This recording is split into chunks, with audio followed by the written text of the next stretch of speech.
Ang sabi nila, mahirap mamuhay ng merong kaaway. Ang sabi ko naman, mas mahirap kapag pagkasarili mo mismo ang kalaban mo. Hindi ka na makakapalag, hindi ka na makakaiwas. Ako nga pala si RD, isang typical husband na nagtatrabaho at nagpo-provide para sa mag-ina ko. Maganda naging simula ng pagsasama namin ng asawa kong si Madel. Tanggap ako ng pamilya niya at hindi kami nahirapang makibagay sa isa't isa. Malambing din siyang partner at hindi nagkulang sa pagpaparamdam sa akin kung gaano niya ako kamahal. Mataas ang respetong ipinapakita at ibinibigay sa akin ni Madel. Willing siyang magpasakop sa akin dahil nga ako ang lalaki at ang main provider sa aming dalawa. Ako naman, sinisikap kong iparamdam sa kanya na pantay lamang kami at walang mas mataas o mas mababa sa aming mag-asawa. Swabe na sana ang pagsasama namin ni Madel. Wala akong nakitang dapat na ipangamba noong mag-boyfriend at girlfriend pa lamang kami. Yun din ang dahilan kung bakit hindi ako nagdalawang isip na yayain na nga siyang magpakasal.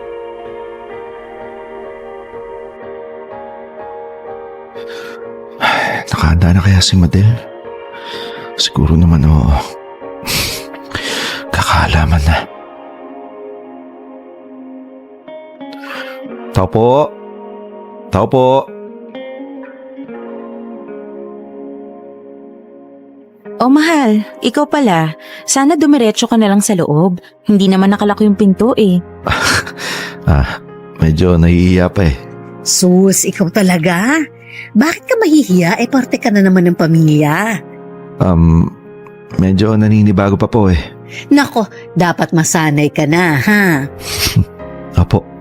O siya, kumain ka na ba? Ay, opo. Kumain na po ako bago po pumunta dito. O di paano yan? Aalis na ba kayo ni Madel? Ganun na nga po, Nay. Alagaan mo yung anak ko, ha? Matigas ang ulo niyan. Ma! Kapag hindi mo na kayang protektahan dahil masyadong pasaway, soli mo na lang sa akin, okay? Ay naku, wag po kayo mag-alala. Hindi po mangyayari yun. Aalagaan ko po yung anak nyo hanggang sa makakaya ko. Hay nako. Tara na nga. Baka mamaya kung ano-ano pang sabihin ni Mama sa iyo eh. Tara. Una na po kami, Nay, ha? Mahal, may dadaanan lang tayo saglit, ha? Saan yun? Bali, may pinareserve kasi akong queen bed. Babayaran na lang natin para ma-deliver na rin today. Talaga? Papalitan mo na yung bed sa bahay mo? Mahal, bahay natin, okay? Mula ngayon, lahat ng akin sa'yo na rin. Sorry mahal ha. Medyo naninibago pa kasi. Sus, okay lang yan. Ako din naman eh. Pero pasasaan ba't masasanay din tayo, di ba? Let's go. Ay, sa wakas nakauwi na rin tayo sa bahay nating dalawa. Talagang pinapaulit-ulit mo yung bahay nating dalawa ha? Siyempre naman, mahal. Tagal ko kayong pinangarap to. Yung makasama ka sa lahat ng bagay. Bakit? Ikaw ba hindi ka masaya? Masaya din ako mahal. Siyempre. Lalo na kanina. Kanina? Oo, nung sinabi mo kay Mama na aalagaan at poprotektahan mo ko. Totoo ba yun? Oo naman. Bakit, may duda ka ba? Wala. Pero narealize ko lang na sobrang swerte ko na ikaw yung napangasawa ko. Kasi handa kang alagaan at protektahan ako. Di ba nga, yun naman talaga yung pinangako natin sa altar nung kinasal tayo. Sa hirap at ginhawa, till death do us part. Talaga lang ha? Baka mamaya maging kagaya ka na lang nung ibang nababalitaan ko. Nabalitaan? Na ano? Na magaling lang sa umpisa. Tapos kapag tumagal na, sasaktan din pala yung asawa nila. Hindi lang emotionally, kundi physically din. Bakit? Sa palagay mo ba magagawa ko yun? Yung totoo? Sa ngayon, hindi ko nakikita na magagawa mo yun. Pero sa dami ng ganitong nangyayari, hindi ko maiwasang kabahan. Halika nga dito. Mahal, lagi mong tatandaan na kahit kailan, hindi ko magagawang saktan ka. Emosyonal man o pisikal. Pinakasalan kita para maging asawa at katuwang ko. Hindi para maging shock absorber o punching bag ko. Okay? Promise mo yan, ha? Promise na promise. Sige na. Para mas panatag ka, heto ang sisiguraduhin ko sa'yo. Sa oras na masaktan kita, hindi ko mapapatawad ang sarili ko. Paano kung halimbawa ako naman yung may kasalanan? Kasalanan mo man o hindi pa rin sapat na rason yun para pagbuhatan kita ng kamay. Nangako ako sa Diyos at sa mga taong malapit sa iyo na mamahalin kita habang buhay. Magkakaroon tayo ng mga pagsubok sa buhay natin. Pero hindi kasama dun yung saktan ka. Yun ang hindi ko gagawin sa iyo, mahal. Kagaya ng karamihan sa mga bagong kasal, ay walang mapaglagyan ang saya namin noon ni Madel. Punong-puno kami ng pag-asa at napakarami naming magagandang plano. Sa tuwing kasama ko siya, ramdam kong walang pagsubok na hindi namin malalampasan basta't magkahawak kamay kami. Nagkasundo kami na ako lang ang magtatrabaho para sa pamilyang bubuhin naming dalawa. Siya naman ay magfo-focus na sa pagiging housewife. Sobra kong na-appreciate yung willingness niya na i-give up ang career niya para magampanan ang responsibilidad niya bilang asawa ko. Ang kaso nga lang, hindi kami agad nabiyayaan ng anak. Kaya naman habang naghihintay pa kami sa pagdating ng panganin namin, ay sinabihan ko siya na sulitin na muna ang oras na wala pa siyang inaalagaan na sanggol. Kinumbinsi ko ang asawa ko na dalas-dalasan ng pamamasyal hanggat meron pa siyang time. Masaya naman ako na makitang nasusulit niya mga panahon na marami pa siyang oras para sa sarili niya. Naging madalas nga ang paglabas-labas ni Madel hanggang sa hindi namin namamalayan na unti-unti na pa itong nagiging problema. Mahal, dito na ako. Parang wala yatang tao. Saan kaya punta yun?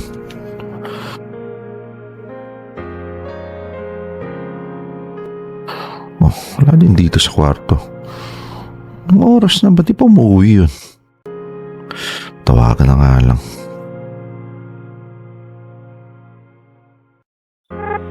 Hello, mahal? Nasa bahay ka na? Oo, mahal. Kararating ko lang. Nasaan ka ba? Naghihintay na ako ng sasakyan pa uwi. Bakit? Saan ka ba nagpunta? Bale, may pinuntahan lang akong college friend. Baka mag-taxi na lang din ako dito. Gusto mo ba sunduin na kita dyan? Hindi na.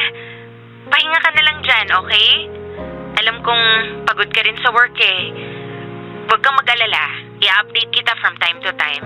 Okay, sige. Pero pag gusto mo magpasundo, magsabi ka lang, ha? Sige, mahal.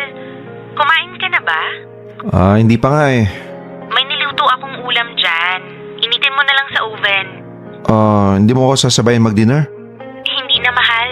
Baka gutom na gutom ka na rin eh. At saka malamang matatraffic ako kasi Friday. Go na. Kumain ka na. Enjoy! Okay, ingat ka. Thank you, mahal. I love you. I love you too.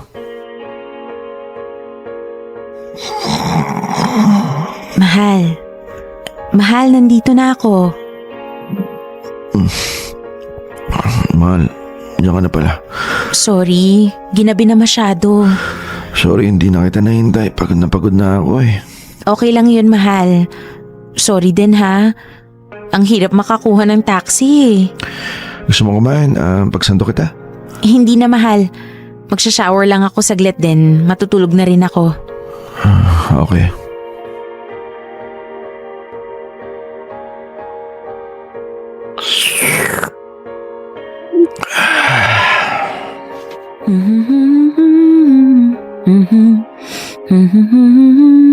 Oh, mahal. Akala ko natutulog ka na. Alam mo naman ako eh. Kapag nalimpungatan na, mahirap na ulit makatulog. Tapos nagtimpla ka pa ng kape. lalo kang hindi makakatulog niyan.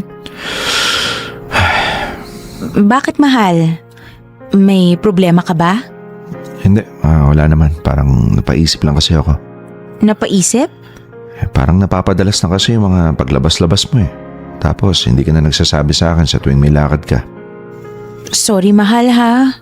Akala ko kasi saglit lang yung lakad namin kanina. Hindi ko naman ine-expect na gagabihin kami. Mahal, kahit na. Dapat sinasabi mo sa akin sa tuwing aalis ka. Para naman alam ko kung saan ka pupunta ko. May mangyaring hindi maganda, di ba? Pasensya na talaga mahal. Hayaan mo, sa susunod, magpapaalam na ako. So, sino yung kasama mo kanina? Dating college friend. Sino college friend? Hayaan mo na yun mahal. Hindi naman mahalaga. Sino nga? Madel, may tinatago ka ba sa akin? Wala ha. Bakit hindi mo masabi kung sino yung kasama mo kanina? Dati-rati naman, hindi ka nahihirapang sabihin kung sino yung mga nakakasama mo, di ba? Sino? Sino yung kasama mo? Huwag kang magagalit ha. Si Ronnie yung kasama ko kanina. Si Ronnie? Yung ex mo? Oo. Pero wala lang yun. Nag-offer lang siya ng life insurance sa akin. Alam mo naman na ganun yung trabaho niya ngayon, di ba? So nakipagkita ka sa ex mo nang hindi sinasabi sa akin. Tapos sabi mo college friend lang? Yun lang naman kasi talaga yung tingin ko sa kanya. College friend lang. Wala nang espesyal. Sa tingin mo tama yung ginawa mo? Hindi. Pero wala rin naman akong ginawang mali. Paano ako maniniwala sa'yo? Inabot nga kayo ng gabi. Mahal, maniwala ka sa akin. Doon na kami inabutan ng pila sa labas ng mall. Kung gusto mo, ipa-review mo pa yung CCTV doon. Huwag na. So anong ginawa niyo? Wala. Nag-offer lang talaga siya ng life insurance. Meron kasing kasamang stocks. Kaya nagka-interes ako. Siyempre, kahit naman papano gusto ko rin makatulong sa'yo financially.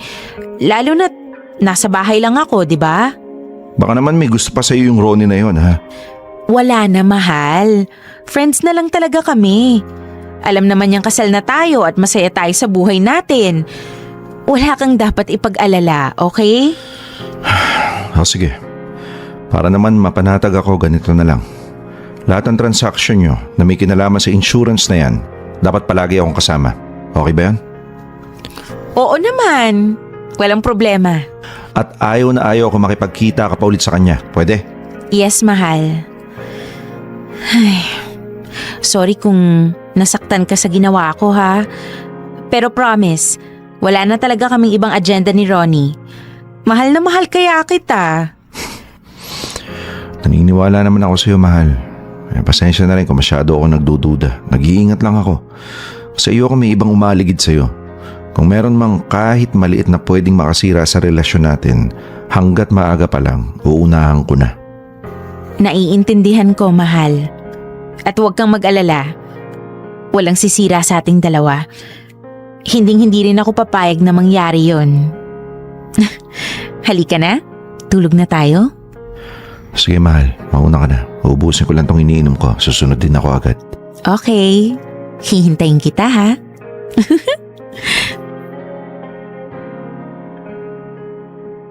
Ayoko namang magtulog din secure ako sa ex ng asawa ko.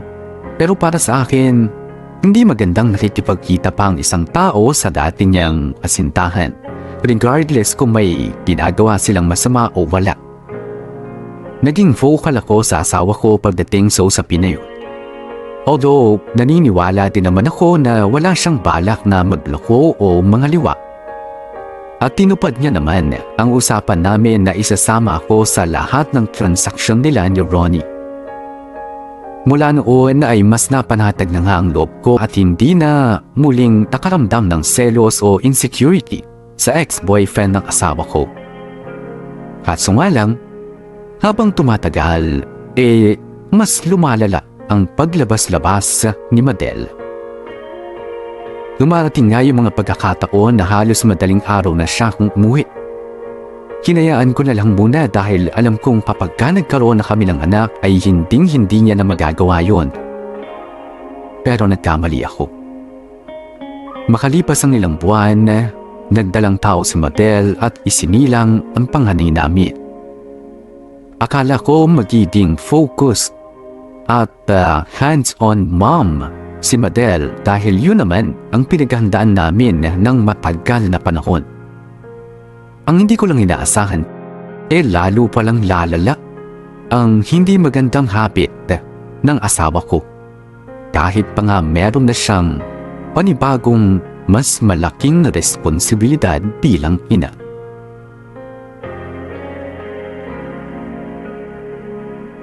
Hanggang ngayon wala pa rin dyan sa inyo yung asawa mo? Eh anong oras na? Yun na nga eh. Ay, Dun sa parents niya wala ba siya dun? tinawagan ko na yung biyanang ko, wala daw siya doon. Eh sino nag-aalaga sa anak niyo? Di yung biyanang ko, sino pa nga ba? Nako pare, delikado na yan ah. Parang ngayon pa nagbuhay dalaga yung asawa mo. Kaya nga eh. Pare, hindi naman sa pinapakaba kita ah. Hindi kaya may kalokohang ginagawa yung asawa mo?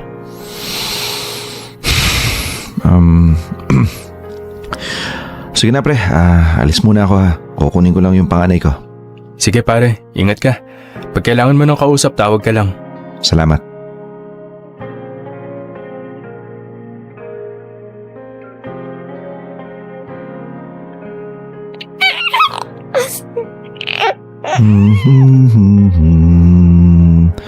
Tulog na anak ha.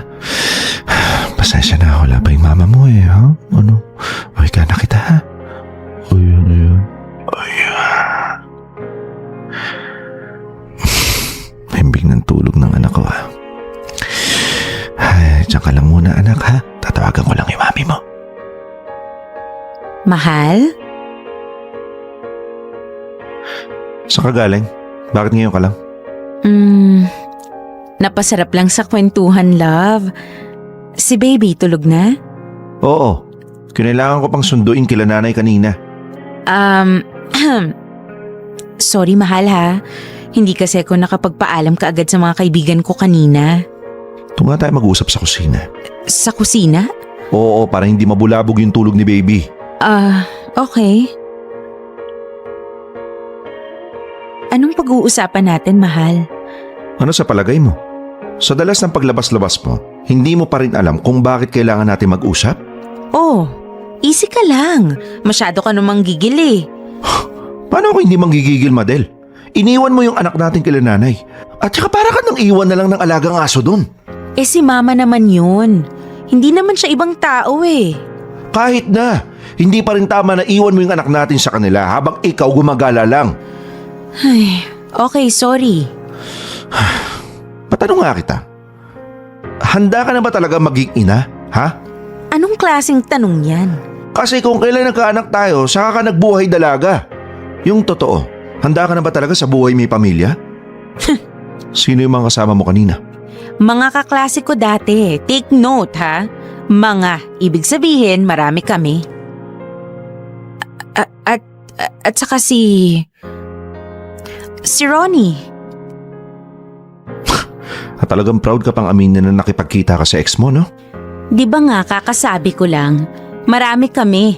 Hindi lang siya yung kinita ko doon. Ano pang ginawa niyo pagkatapos? Wala, nag-uwian na. Bago kayo nag-uwian, ano yung ginawa niyo? Wala nga. Pwede ba wag kang ang OA? Kung makapag-usisa ka para may ginawa akong mali ah. Bakit wala ba? Hindi ba mali yung iwanan mo yung anak natin para lang makapamasyal ka at makipagkita sa mga barkada mo? Alam mo, masyado kang concerned sa pag-iwan ko sa anak mo. Eh may nangyari bang masama sa kanya?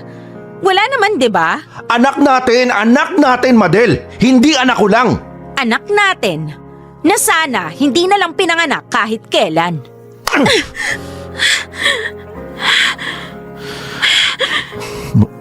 Madel, sorry. Hindi ko sinasadya. Okay ka lang? Sinaktan mo ko. Hindi ko intensyon na saktan ka. Sorry, nadala lang ako ng emosyon ko. Sabi ko na nga ba eh. Katulad ka lang ng ibang lalaki. Ang ganda-ganda ng pangako mo sa akin na hindi mo ako sasaktan. Yun naman pala, hanggang umpisa ka lang. Madel, maniwala ka sa akin, hindi ko sinasadya yun. Wala akong pake! Sinasadya mo man o hindi, nanakit ka pa rin ng babae. Ano pang kaya mong gawin sa susunod, ha? Bubugbugin mo na ako? Papatayin mo na ako? O baka balak mo pang idamay yung anak natin? Hindi ko gagawin yun. At sa palagay mo maniniwala ako sa'yo? Hindi ako tanga. Hindi ako tanga, RD.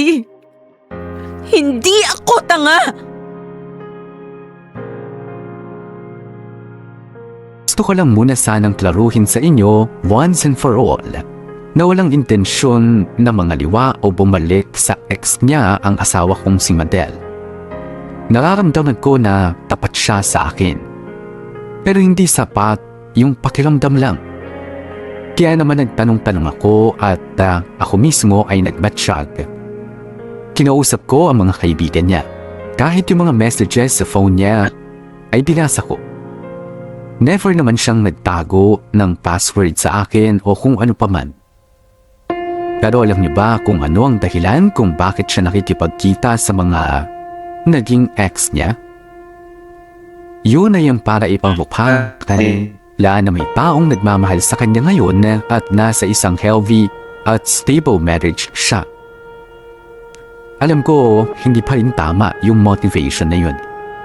Pero ang pampalupag loob ko sa sarili ko, well, at least, ay hindi siya nagkaroon ng intensyon na madloko. Tungkol naman doon sa nagawa kong pananakit sa asawa ko. Sobrang pinagsisisihan ko yun. Alam kong hindi sapat ang sorry lang dahil hindi na nun maibabalik pa yung pangako na tuluyan ko na ngang nasira. Hindi ko na panindigan ang mga salitang binitiwan ko noong bagong kasal pa lamang kami ni Madel.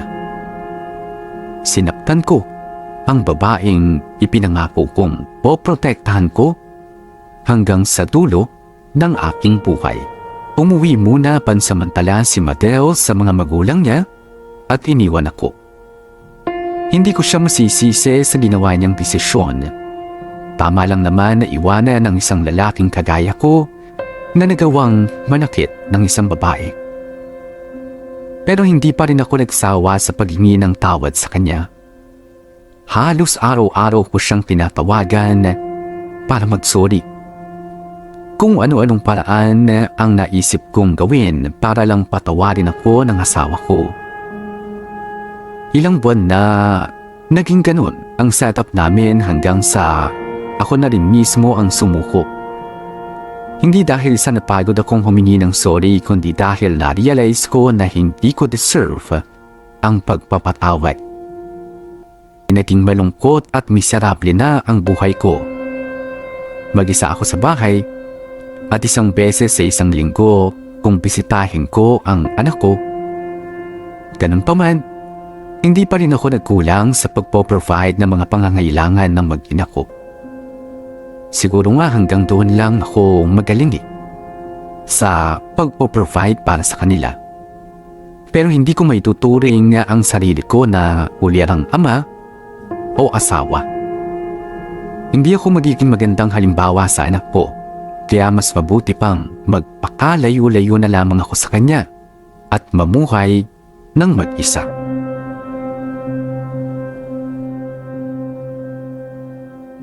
You know, kala ko di ka na darating eh. Kamusta? Eh di gaya pa rin ng dati. Ikaw ba? Same. Wala namang bago. Medyo nababagot na nga sa bahay kaya medyo nagbago isip ko. Pumunta na ako dito. Eh, ikaw naman kasi. Tagal ko nang sinasabi sa'yo na lumabas-labas ka pa rin paminsan-minsan.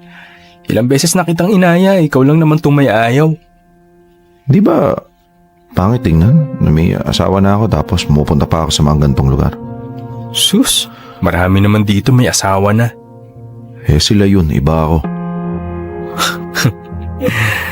Ay, talaga tong tropa kong to. Masyadong conscious sa values.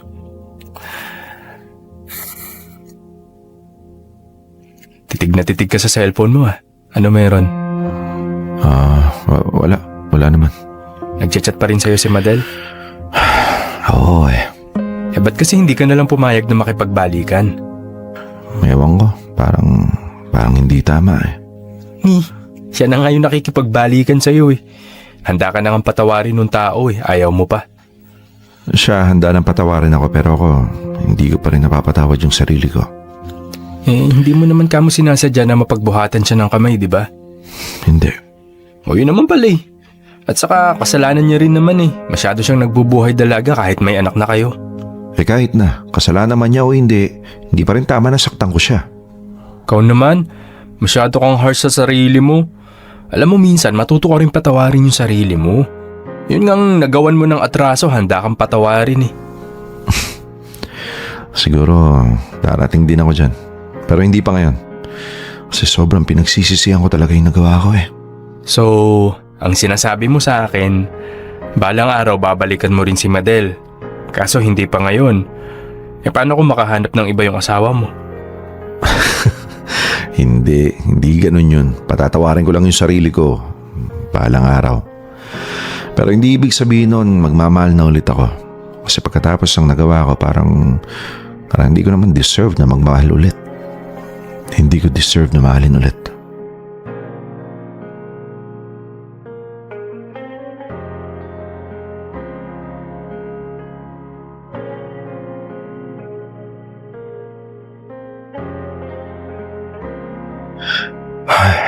Kala ko hindi na ako makakauwi na maayos. Buti na lang nakasibat agad ako.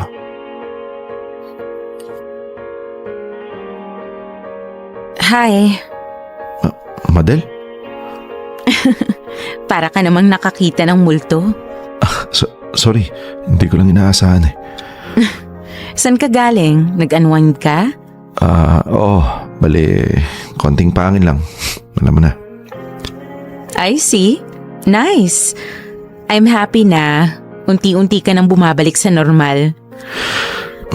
Si Kaloy ba yung kasama mo? Oo. Huwag kang mag-alala. Hindi naman kami nag-table na babae. Hindi ko naman tinatanong, ano ka ba? At saka, tiwala naman akong hindi mo magagawa yun. Napadaan ka. May kailangan ka ba? Ubos na ba yung allowance yun ni Harvey? Alam mo, grabe ka pa rin sa akin.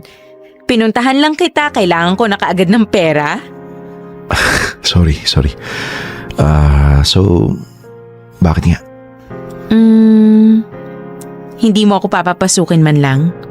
Ha? Madel, ano kasi, masyado nang gabi.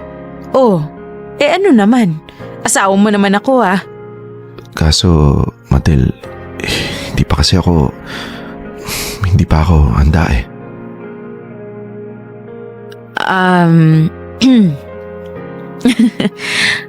Ganun ba? Pasensya ka na ha. No, it's okay. I respect your boundaries. Siguro nga, ganun talaga kalaki yung kasalanan ko kaya hindi mo pa rin ako mapatawad hanggang sa ngayon.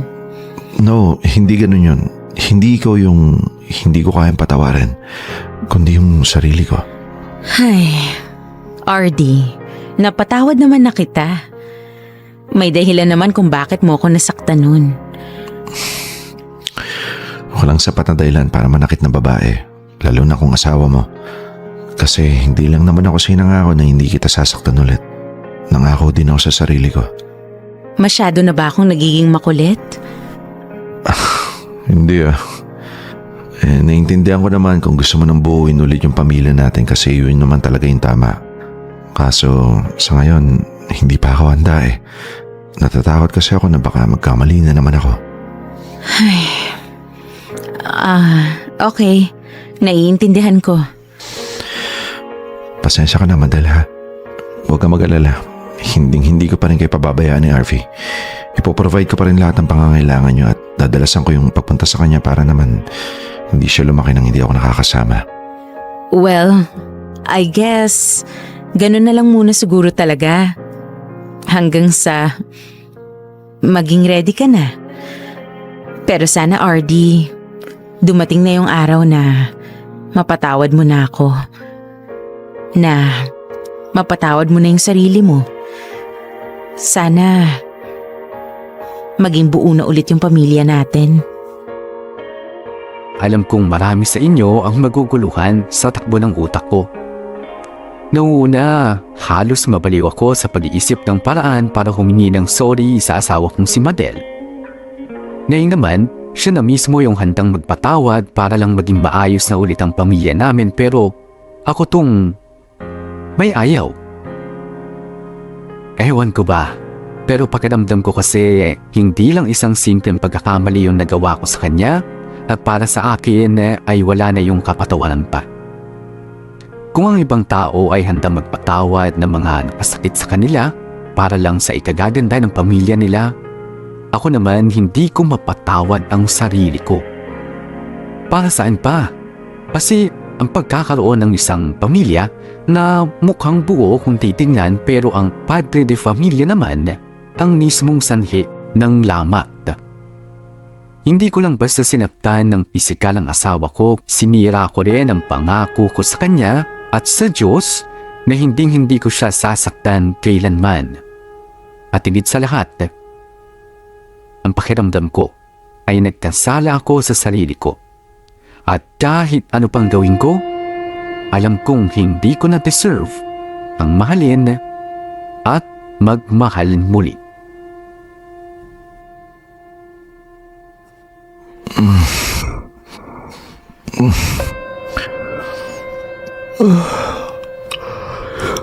Tinatamad pa ako. RD! Pare! Tao po! Kaloy, ang aga naman yatang maligaw dito nun. RD, gumising ka na dyan! Oh, sandali lang. Happy birthday! Happy birthday, Artie! Sam? Nandito ka rin? Oo, inaya kasi ako nito ni Kaloy eh. I-surprise ka daw namin kasi birthday mo. Ang aga niya naman pumunta. Sus, ibahin mo kami pre. Kami ang magluluto ng handa mo para sa'yo. Wow, talaga lang ha. By the way, gift ko nga pala. Aba, talagang nagkaroon ka pa talaga ng time bumili ng gift ha. Ikaw pa ba? Lakas mo kaya sa akin? Pero salamat ha. Ano na, tara na sa loob. Maumpisahan na yung pag-iihaw ng dapat ihawin. Tara.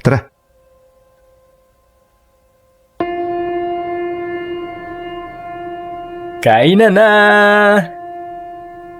Yay! Matitikman ko na rin yung luto ni Kaloy. Husgahan nga natin to. Masarap yan, ayaw mo naman maniwala eh. Ay nako Sam, ako na nagsasabi. Basta mga lutong bahay at pulutan, panalo sa cooking yung tropa ko na yan. Ay wait, may tumatawag yata. Sagutin ka lang ha. Go! Hello? Psst, huy. Ba't mo sinama dito yan? Sino, si Sam? Malamang, may iba ka ba bang kasama? Bakit ayaw mong nandito siya? Hindi naman sa ganun. Sus, kinikilig ka rin eh. Aminin. Sira. Hayaan mo nang nandito siya. Tignan mo nga oh, sobrang thoughtful niya sa'yo. Binilan ka pa ng gift. Ang iniintindi ko lang naman, yung mga kapitbahay. Paano nang isipin nila? Huwag kang mag-alala. Ako naman yung kasama ni Sam na pumunta dito eh. Kaya hindi nila maiisip na may something kayo. Hi! I'm back! Sorry, yung kapatid ko kasi tumawag eh. Emergency ba? Hindi naman. May tinanong lang. Oh, game na! Kainan na! Game. Salamat ulit sa pagpunta niyo ha. Wala yon. Happy birthday ulit! Nako, nandyan na raw yung sundo ko. May sundo ka? Oo, nagbook ako ng motor eh. Walang hiya ka, iiwan mo dito si Sam. Para makapag-usap naman kayo. Diba Sam? Hindi na rin naman ako magtatagal eh. Okay lang, kahit magtagal ka pa. Paano parang Ardi? Ikaw na bahala dito kay Sam ha. Una na ako. Salubungin ko na sa kanto yung rider. Sige, kanyang ka naman eh. Enjoy! Happy birthday ulit! Ay, si Kaloy talaga kahit kailan. Ako din magbubok na rin ng kotse. Hindi, wag. Hatid na kita. Wag na! Ikaw naman, birthday na birthday mo eh. Dapat i-enjoy mo yung araw na to bilang me time mo, 'di ba? Kaya kaya ka na sarili ko, wag kang mag-alala. Nga pala, kung wala kang gagawin bukas, pwede ka bang ma-invite sa amin? Sa inyo? Oo, sana. May tinatry kasi akong recipe. Gusto ko sanang matikman mo tapos bigyan mo ako ng feedback. Pero don't worry, nandun naman yung pamangkin ko bukas so hindi lang tayong dalawa yung tao. Alam ko kasi malaking concern yun sa'yo eh. Pero kung hindi ka pwede or naiilang ka, okay lang ha, wala namang pilitan. No, it's fine. Sige, pupunta ako. Promise? Yes. Sige, asahan ko yan ha. Kahit mga after lunch ka na pumunta para ready na yung food. Okay. Sam? Hindi ka ba naiilang sa ganito? Paano ganito? Alam naman natin na nirereto ka sa akin ni Kaloy, di ba? I mean, okay lang sa'yo na may asawa yung nireto sa'yo? Oo naman. I mean, hiwalay naman na kayo ng asawa mo, di ba? At saka maayos naman yung paghihiwalay yung dalawa. Actually, may hindi ako sinasabi sa'yo. Alin? Yung naging issue nyo mag-asawa? Sinabi na sa akin ni Kaloy. And huwag kang mag-alala, walang kaso sa akin yun. Nakikita ko naman na mabuti kang tao. Tsaka, hello, getting to know each other pa lang naman tayo. No pressure muna, okay? Basta sa ngayon, enjoy lang muna natin yung process. Mas kilalanin muna natin yung isa't isa. Dahil nga sa pagiging matigas ko, unti-unti rin akong sinukuan ng asawa kong si Madel. Sa palagay ko, tama lang yun. Hindi na rin naman ako karapat-dapat sa pagmamahal niya. At ayoko na uling magkasala pa kay Madel. Nagkaroon na rin kasi ako ng mindset na kung nagawa ko yon ng isang beses, ay hindi malabong magawa ko yun ulit. At ang tanging paraan lang para hindi na yun maulit ay ang wag nang makipagbalikan pa sa asawa ko. Kinalimutan ko na ang pag-asang makakahanap ulit ako ng taong magmamahal muli sa akin. Hanggang sa dumating nga si Sam. Ipinakilala si Sam sa akin ng tropa kong si Kaloy. Nagsimula sa normal na pagpapakilala lang hanggang sa unti-unti na kaming naging mas malapit na sa isa't isa ni Sam. Mabait na tao si Sam. Hindi niya ako hinusgahan base sa dati kong pagkakamali. Ako lang talaga yung ayaw nang pumasok pa sa relationship ulit. Kaya kahit na gaano pa kami kakompatible ni Sam, pinilit kong kalimutan kung ano man ang meron kami. Akala ko may iwasan ko ang isang kagaya niya. Akala ko magagawa kong tuluyang kalimutan ang magmahal at mamuhay na lamang na mag-isa. Akala ko, Sam is just another woman na dumating sa buhay ko at aalis din naman eventually. But it turned out, akala ko lang pala ang lahat ng yon.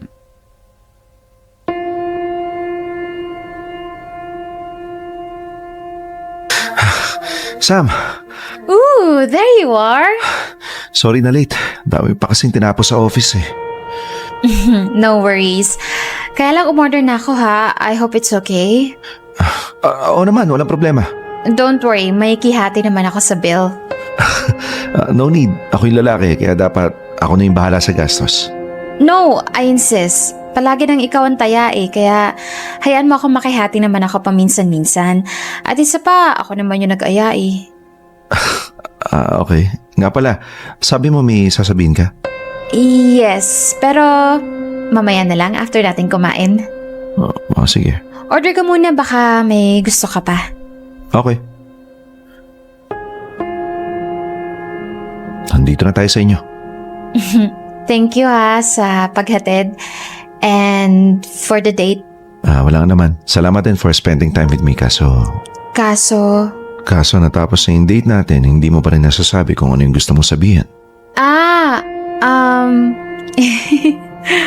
So, ano nga yung gusto mong sabihin? Actually, tatanungin, hindi sasabihin. Okay. Ano ba yun? Hindi ko alam kung paano ko tatanungin sa'yo eh. O sige, tutulungan kita. Is it a what, when, why, or how? Not sure eh. I think it's a what? Okay, then go ahead. Ano yung what question mo? Ano ba tayo, RD? I mean, ano yung plano mo sa atin? We've been dating for more than a year now. It's clear naman na gusto kita. Oo, never ko pang sinabi sa'yo ng diretsyo yun, pero eto na yun. I'm telling you now. Gusto kita. Sam, Now, gusto ko lang malaman kung may plano ka pa ba sa ating dalawa. Or kung nag-aaksaya lang tayo ng time, baka naman pampalipas oras mo lang ako. no, syempre hindi. Mukha ba akong ganong klaseng lalaki? Then what? Sam, alam mo naman yung sitwasyon ko, di ba? Sa papel, kasal pa rin ako. May asawa pa rin ako. Pero hiwalay na kayo. Yes, pero Pero mahal mo pa? Ganun ba yon? no, hindi. Hindi ko na siya mahal. Actually, napalitan na siya. Ikaw na yung gusto ko ngayon, Sam. Okay. Pero sa ngayon kasi, hindi ko alam kung dapat na ba akong pumasok sa isang relationship eh. So you mean, gusto mo lang ako pero hindi ka sure sa akin? Sure ako sa'yo. Hindi lang ako sure sa ating dalawa. Oh, come on, RD. Ang sabihin mo, hindi ka sure sa sarili mo. Siguro nga. Baka gano'n na nga. Bakit? Ano pa bang kailangan mo para maging sure ka na ha? Eto na nga oh. Sure na nga ako sa'yo eh. Sure na ako sa ating dalawa. Ikaw na lang yung hindi. May kulang pa ba? Ewan.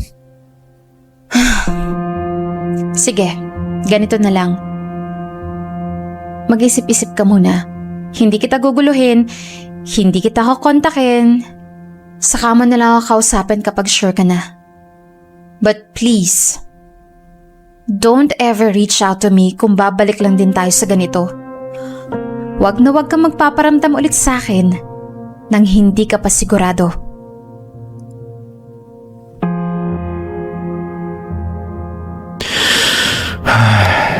Mukhang napagod ang anak ko kakalaro Himbing ng tulog. Nako, napaka-aktibo kasi ng batang yan. Maya-maya, tumatakbo. Okay na rin yun, Nay. At least, alam natin masigla siya. Tama ka naman dyan.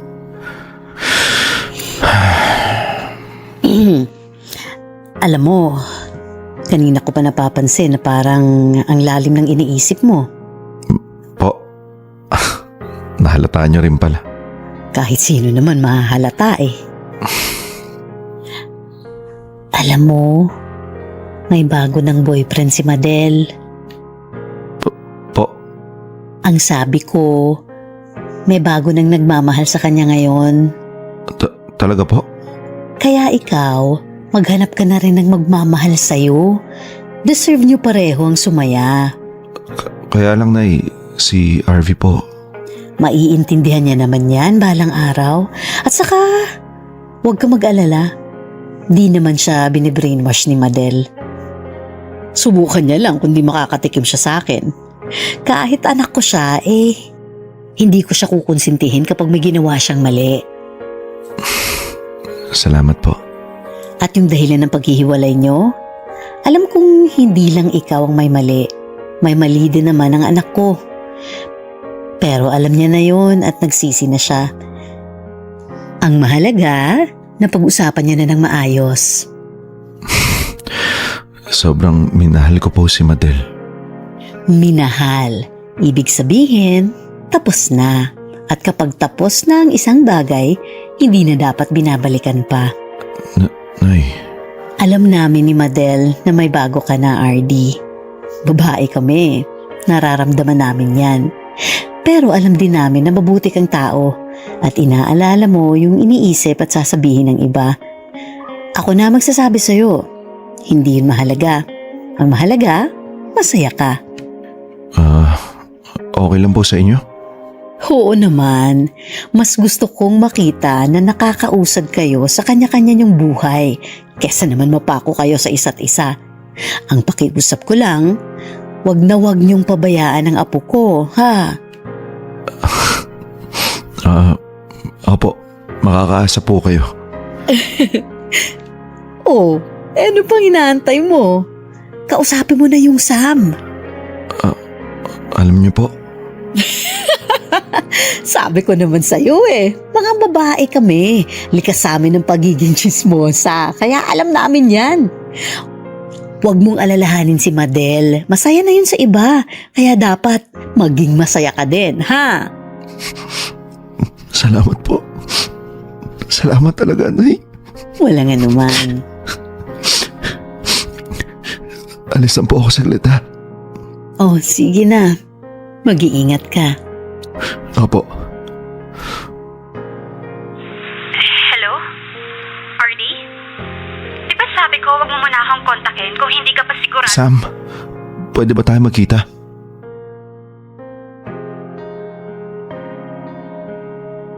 Hindi ko alam kung anong meron kay Sam at nakumbinsi niya akong bigyan ng pagkakataon ang sarili ko na muling magmahal. Akala ko talaga dati ay ayoko na. Yun pala, naghahanap lang ako ng tamang panahon, ng tamang pagkakataon para tuluyang mapatawad ang sarili ko. At nanghihintay lang din ako ng taong magpaparealize sa akin na sa kabila ng mga naging pagkakamali ko, ay karapat-dapat pa rin akong makatanggap ng buong-buong pagmamahal. Minsan kasi masyado tayong willing na mag-take ng punishment, when in fact, sapat na yung magsisi ka at humingi ng tawad na sincere at maging seryoso sa pangakong hinding-hindi mo na uulitin pa ang pagkakamaling nagawa mo.